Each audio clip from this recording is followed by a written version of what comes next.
Now students, इस question को देखिए, बहुत अच्छा क्वेश्चन है आपका, ये आया है 2017 में। ओके, तो इस क्वेश्चन में देखो आपसे क्या कहता है, कह रहा है कि in a rectangular part of a dimension 50 metre into 40 metre. इस बात का क्या मतलब है? देखिए, एक रेक्टेंगुलर डायमेंशन है, मतलब भाई रेक्टेंगुलर डायमेंशन का मतलब समझ रहे हो ना।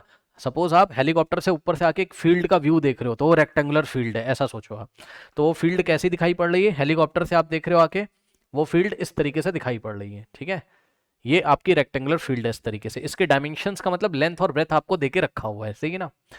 If a rectangular part of a dimension 50 metre and 40 cross 40 metre, a rectangular pond is constructed so that the area of grass strip of uniform width around the pond would be 1184 metre square. फिर से भाई ध्यान से पढ़ो question, ध्यान से पढ़ो। देखो देखो देखो क्या कह रहा है, कह रहा है अ rectangular part of dimension this, okay, a rectangular pond is constructed. अच्छा ठीक है, तो समझो जरा, पहले तो ये एक रेक्टेंगुलर पार्ट था इस तरीके से, आपने हेलीकॉप्टर से देखा तो ये रेक्टेंगुलर एक फील्ड था इस तरीके से, टॉप से देखोगे ऐसे।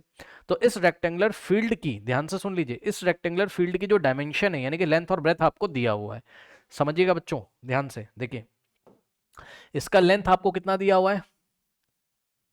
50 मीटर। ओके, ये लेंथ आपको दिया हुआ है 50 मीटर, और ब्रेथ कितना दिया हुआ है इसको, इसका 40 मीटर। अब आपने बोला भाई इसमें एक पॉन्ड बनवाना है हमको, पॉन्ड मतलब तालाब, ठीक है। तो बीच में आप तालाब बनाओगे और किनारे किनारे इसके क्या करोगे, किनारे किनारे ग्रास लगा दोगे, ग्रीन ग्रास, घास।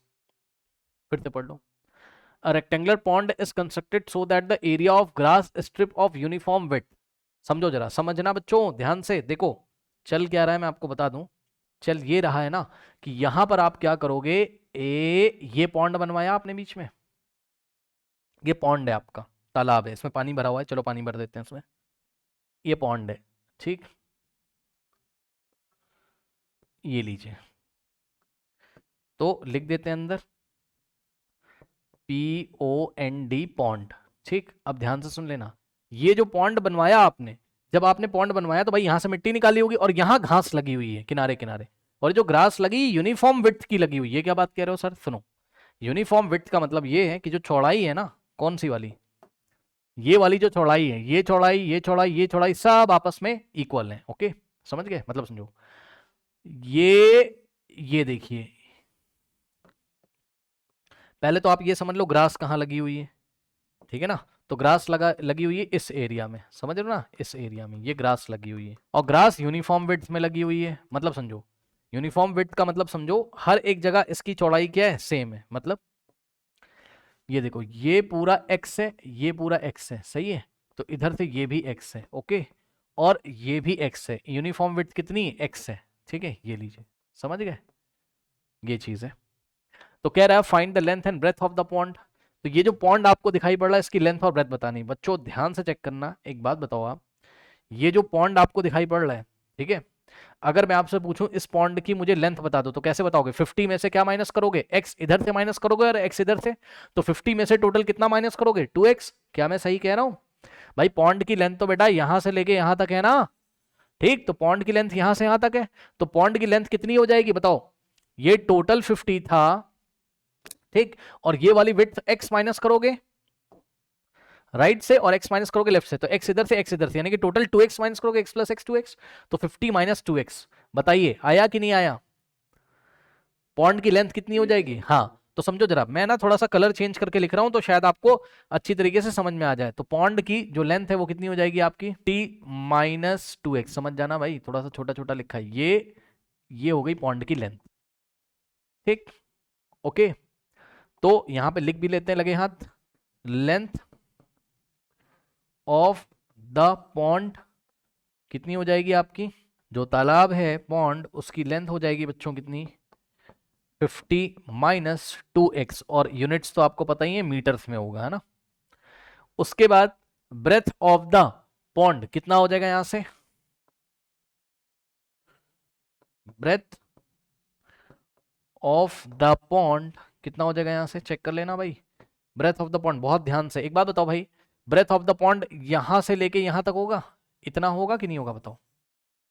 सही है, तो ये चीज कैसे निकालोगे? 40 में से x इधर से माइनस करोगे, x इधर से, 40 माइनस 2x।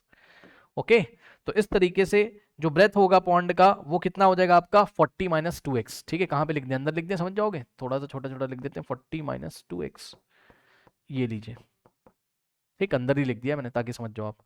तो ये हो गया बच्चों आपका 40 माइनस 2x मीटर। अब सुनो, अब इसने हमको क्या दिया हुआ है, क्वेश्चन पढ़ लीजिएगा। इसने हमको दिया हुआ है बच्चों, in a rectangular part of a dimension this into this, a rectangular pond is constructed so that the area of the grass strip, area of the grass strip, बताओ ग्रास कहां लगी, ग्रास यहां लगी है डॉट डॉट वाले reason में, तो grass का एरिया कैसे निकालोगे बताओ। अब मैं नाम रख दे रहा हूं, समझ जाना आप, ये ए और इसका नाम बी और इसका नाम सी और इसका नाम डी। बच्चों एरिया ऑफ ग्रास कैसे निकालोगे बताओ, एरिया ऑफ ग्राफ कैसे निकालोगे, पूरे ABCD वाले रेक्टेंगल में से अंदर वाला रेक्टेंगल माइनस करोगे। भाई चेक कर लो ना, पूरे रीजन में से आप किसको माइनस करोगे, पॉन्ड के एरिया को। पॉन्ड का नाम चलो रख देते हैं सपोज P Q R और S, ठीक है। तो जो पूरा आपका रेक्टेंगुलर रीजन है उसका नाम रखा हमने ABCD और पॉन्ड वाला रेक्टेंगुलर रीजन का नाम हमने रखा PQRS। तो अगर आप पूरे ABCD में से बच्चों PQRS के एरिया को माइनस कर दोगे तो ग्रास का एरिया बचेगा कि नहीं बचेगा, यस और नो बताइए। ठीक, तो हमने यहां पर लिखा, हमने लिखा क्या, एरिया ऑफ, ध्यान से सुन लेना, एरिया ऑफ बच्चों रेक्टेंगल, ध्यान से सुनिएगा, area of rectangle ABCD according to this diagram minus, ध्यान से सुन लो, इस पूरे में से PQRS को माइनस कर देंगे, यानी कि माइनस एरिया ऑफ रेक्टेंगल बच्चों, एरिया ऑफ रेक्टेंगल PQRS। जब आप ऐसा करोगे ध्यान से सुनिएगा तो एरिया ऑफ ग्रास आ जाएगा कि नहीं, ग्रास स्ट्रिप जहां घास लगी हुई है डॉट डॉट वाले रीजन में, ठीक है ना। तो यहां से आपको मिल जाएगा क्या, area of grass strip. Okay, बस अब न्यूमेरिकल वैल्यू रखो, सॉल्व करो। अब बताओ यहाँ पे वैल्यू रखो, एरिया ऑफ रेक्टेंगल ABCD कितना है बच्चों, रेक्टेंगल का एरिया क्या होता है, लेंथ इनटू ब्रेथ। तो लेंथ 50 और ब्रेथ कितना है 40, ABCD के लिए, ABCD के लिए लेंथ 50 और ब्रेथ कितना है 40। तो यहाँ रखेंगे क्या 50 इंटू 40, है ना। और फिर ये वाला माइनस हम ऐसे ही कॉपी कर लेंगे। और सुनो, एरिया ऑफ रेक्टेंगल PQRS कितना हो जाएगा बच्चों, चेक कर लेना। PQRS का एरिया क्या होगा, लेंथ इंटू ब्रेथ, तो PQRS तो पॉन्ड है, उसकी लेंथ कितनी 50 माइनस 2x और ब्रेथ कितनी है 40 माइनस 2x। ओके, तो एरिया ऑफ रेक्टेंगल PQRS कितना हो जाएगा 50 माइनस 2x, ब्रैकेट में रखेंगे, ये हो गई इसकी लेंथ, और इंटू में ब्रेथ की जगह 40 माइनस 2x। ओके, और इज इक्वल्स टू, अब ध्यान दो जरा, एरिया ऑफ ग्रास स्ट्रिप। तो बच्चों एरिया ऑफ ग्रास स्ट्रिप कितना दिया हुआ है, पढ़ लीजिए। So that the area of grass strip of uniform breadth surrounding the pond would be 1184। तो एरिया ऑफ ग्रास स्ट्रिप कितना था 1184 था, ये लीजिए, सही है। अब यहां से बच्चों इक्वेशन बन जाएगी आपकी, चेक कर लो, 50 इंटू 40 कितना हो, 5 4 होता है आपका 20, है ना, और 2 0 और लग जाएंगे, ये लीजिए। और ये वाला माइनस ऐसे ही रहने दो और इन दोनों को मल्टीप्लाई कर लो ब्रैकेट में, चलो देखते हैं क्या होता है ना। 50 इंटू 40 कितना होता है 2000, और 50 इंटू माइनस 2 कितना होता है 100x, है ना। और माइनस 2 इंटू 40 कितना होता है -80, और minus minus plus 2 to the 4 4x square, और इज इक्वल्स टू में 1184। चेक कर लेना, 50 into 40 2000, 50 into minus 2 100, minus 2 into 40 minus 80, सही है, और minus minus plus 2 to the 4x square, बिल्कुल सही है। अब यहां से ब्रैकेट ओपन करोगे तो आएगा 2000, और माइनस से ओपन करोगे तो माइनस 2000, ये माइनस 2000, और प्लस का क्या हो जाएगा 100x, और प्लस का 8080x, सही है, और माइनस का 4x square is equals to में 1184, सही है।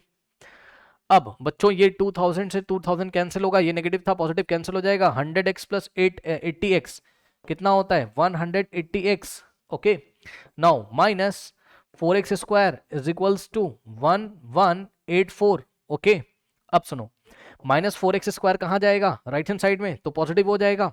ओके, तो राइट हैंड साइड में गया तो हो गया प्लस 4x स्क्वायर, और फिर 180x को राइट में लेके जाओगे तो क्या हो जाएगा माइनस 180x। ओके, ध्यान दीजिएगा, और राइट हैंड साइड क्या बचा हुआ है आपके पास, प्लस में 1184, चेक कर लेना, कुछ नहीं किया है। माइनस 4x स्क्वायर को राइट में ले गए, प्लस 4x स्क्वायर, 180x को राइट में ले जाओगे माइनस 180x, और प्लस का 1184 तो था ही, और लेफ्ट में कुछ नहीं बचेगा तो 0 बच जाएगा।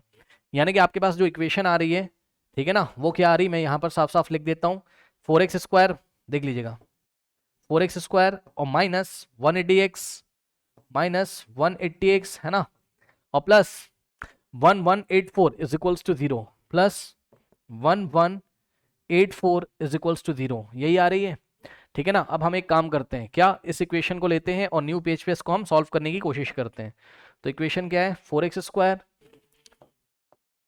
और माइनस 180x और प्लस 1184 इज इक्वल्स टू 0 बच्चों। करेक्ट, 1184 है भाई, ये 1 लिखा हुआ है। ओके, अब ध्यान दो बच्चों, पीछे जाके चेक कर लो एक बार, यही है वरना गलत हो जाएगा। 4x² minus 180x plus 1184। अब सुनिए, अब स्टूडेंट्स ध्यान दो, मैंने आपको बताया था कोई भी क्वाड्रेटिक इक्वेशन सॉल्व करने से पहले अगर कुछ कॉमन आ रहा है तो कॉमन ले लो, या तो 4 कॉमन हो रहा होगा, नहीं हो रहा होगा तो 2 तो हो ही रहा होगा। चेक कर लो, क्या 4 हो रहा है, 4 4 जा 16, 2 हो रहा है, 4 1 जा 4 और 3 जाएगा, 4 9 36, सही है, 4 कॉमन आ रहा है। तो यहाँ से 4 कॉमन ले लो, कितना आ जाएगा, यहाँ x² बचेगा और माइनस 4 4 जा होता है 16, 2 4 5 जा, है ना, और प्लस 1184 को 4 से डिवाइड कर दो, पता चल जाएगा अंदर क्या बचेगा। तो 4 2 जा 8 होता है, 11 माइनस 8 3, यहाँ से 8 कॉपी करोगे, 4 9 का कितना होता है 36, 8 माइनस 6 2, और यहाँ से 4 कॉपी करोगे, 4 6 का कितना होता है 24, रिमाइंडर हो गया 0, 296 बचेगा अंदर। सो प्लस का 296। अब ऐसे क्वेश्चन बहुत बार मैंने आपको कराए हैं, बाहर देखो 4 मल्टीप्लीकेशन में है तो 4 तो 0 हो नहीं सकता, इसको 0 होना पड़ेगा, या आप सोचो 4 उधर जाके डिवाइड करेगा 0.40, तो ये चीज 0 के इक्वल हो जाएगी। क्या यहाँ से हो जाएगा आपके पास x² माइनस 45x और प्लस 296 इज इक्वल्स टू 0। हाँ बताइए। अच्छा यहाँ गलती हो गई, चलिए कोई बात नहीं भाई, इसको चेक कर लो, ठीक है, इसको भाई करेक्ट कर लो। चलो 4 सही है ना, सही है भाई, ठीक है ना। चलो अब ठीक है, चलो ठीक है भाई, अब इसको सॉल्व करो, क्या करेंगे, ये इधर मल्टीप्लाई करोगे 296 इंटू x², कितना हो जाएगा 296 x² ही हो जाएगा। अब मिडिल में क्या आपके पास माइनस 45x, तो माइनस 45x को ऐसे दो पार्ट्स में स्प्लिट करेंगे कि एडिशन पर माइनस 45 मिल जाए और मल्टीप्लीकेशन पर कितना मिल जाए 296, है ना। तो इसको हम कैसे करेंगे, चेक कर लीजिए, 296 के प्राइम फैक्टर कर लेंगे। सो 296 के प्राइम फैक्टर करके रीअरेंजमेंट करो, बात बन जाएगी, 2 1 जा 2, 2 4 जा 8 और 2 8 जा, चेक कर लेना, 2 1 जा 2, 2 4 जा 8, 1 2 8 जा, ठीक है। फिर 2 7 जा, फिर 2 4 जा, है ना, फिर 2 3 जा और 1 जाएगा तो कितना हो जाएगा 2, और 37 प्राइम नंबर है, बात बन गई, लो भाई 37 बन जाए, लो 2 टू द 4 टू द 8 और 37, ठीक है। इन तीनों से क्या मिलेगा 2 टू द 4 टू द 8 और 37, यानी कि माइनस का 8 है ना x और माइनस का 37x, दोनों को मल्टीप्लाई करोगे 296 मिलेगा और ऐड करोगे माइनस माइनस प्लस साइन लगेगा, माइनस का माइनस 45x मिलेगा। तो यानी कि x² और माइनस 8x और माइनस 37x और प्लस 296 इज इक्वल्स टू 0। इन दोनों में से x कॉमन आएगा तो यहाँ से हो जाएगा x माइनस 8, है ना, और इन दोनों में से माइनस का 37 कॉमन आएगा तो x हो जाएगा पॉजिटिव, यहाँ आएगा माइनस और बचेगा क्या 8 इज इक्वल्स टू 0, सही है। अब ये फर्स्ट टर्म है, ये सेकेंड टर्म है, क्या कॉमन आ रहा है x माइनस 8 कॉमन, तो क्या बचेगा ब्रैकेट में x माइनस 37, ये लीजिए इज इक्वल्स टू 0, करेक्ट। अब देखो यहाँ बड़ी मजेदार चीज है कि x की दोनों वैल्यूज आपकी पॉजिटिव ही आ रही हैं, है ना, तो देखते हैं क्या होता है।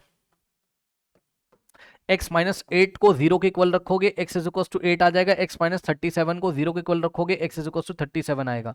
सुनो x की दो वैल्यूज आ रही हैं आपके पास, मना नहीं कर रहा हूं मैं, लेकिन इन दोनों में से कौन सी लेंगे ये आपको सोचना पड़ेगा। कैसे सोचोगे, वापस आइए, क्या क्या वैल्यू है 8 एंड 37। सुनो, अगर आप 8 और 37 लोगे तो आपको चेक करना है ये दोनों वैल्यू लेने पर लेंथ ऑफ द पॉन्ड या breadth of the pond negative नहीं आना चाहिए, क्योंकि लेंथ ऑफ द पॉन्ड या breadth of the pond negative तो हो नहीं सकती, है ना। तो मैं आपको दिखाता हूं, समझो जरा, आ जाओ जरा जरा न्यू पेज पे आ जाओ, ठीक, न्यू पेज पे आ जाओ। केस वन में सपोज आपने बोला कि भाई हम x कितना लेंगे 8 ले लेंगे, चलो, तो अगर आपने x को 8 ले लिया, करेक्ट, तो लेंथ कितनी आ जाएगी, अब मैं लेंथ को l से दिखा रहा हूं, लेंथ ऑफ द पॉन्ड कितना था 50 माइनस 2x था, सही है। सॉल्व करो, देखो कितना आ रहा है 50 माइनस 2 इंटू एक्स कितना है 8, तो यहां से होगा 50 माइनस 2 8 16, है ना, कितना हो जाएगा 10 माइनस 6 4 और 4 माइनस 1 3 34, 34। तो लेंथ कितना आ रहा है पॉन्ड का 34 मीटर, जो कि वैलिड है यानी कि पॉजिटिव है। और यहाँ पर अगर हम ब्रेथ निकाल लेंगे, ब्रेथ कितना था पॉन्ड का 40 माइनस 2x, तो निकालते हैं देखते क्या होता है 40 माइनस 2 इंटू एक्स, एक्स कितना है 8, 2 8 का कितना होता है 16, 40 माइनस 16, 40 माइनस 16 कितना हो जाएगा चेक कर लीजिए, 10 माइनस 6 4 और 3 माइनस 1 2, 24। तो लेंथ कितनी है, यहाँ से एक आंसर तो बन रहा है कौन सा, कि लेंथ ऑफ द पॉन्ड कितनी बच्चों आपकी 34 metre and breadth of the pond कितनी है आपकी 24 मीटर। ठीक, अब केस नंबर 2 लेके भी हम सॉल्व कर लेते हैं चलो। तो केस नंबर 2 में बच्चों आपका x कितना आया है, जाके चेक कर लीजिए, x कितना है 37 है। ठीक है, तो x अगर हमने 37 लिया केस नंबर 2 में, तो लेंथ कितनी हो जाएगी 50 माइनस 2x, है ना। तो 50 माइनस 2 इंटू एक्स, एक्स कितना है 37। ठीक, तो 50 माइनस 2 7 14, 1 2 3 6 प्लस 1 7। अब बताओ कितना आ रहा है -24। अब आगे चेक करने की जरूरत ही नहीं है ना, अब आगे चेक करने की जरूरत ही नहीं है। तो ये वाला केस क्या है, इनवैलिड केस, ये है इनवैलिड। तो यहाँ से कोई आंसर हम नहीं देंगे, क्यों, क्योंकि x 37 लेने पर जो लेंथ है पॉन्ड की वो तो नेगेटिव आ जा रही, लेंथ नेगेटिव थोड़ी ना होगी, तो ब्रेथ चेक करने की जरूरत ही नहीं है अब आपको। तो फाइनल आंसर ये रहा आपका, length of the pond is 34 metre and breadth of the pond is 24 metre. Okay, कर लीजिए इसको।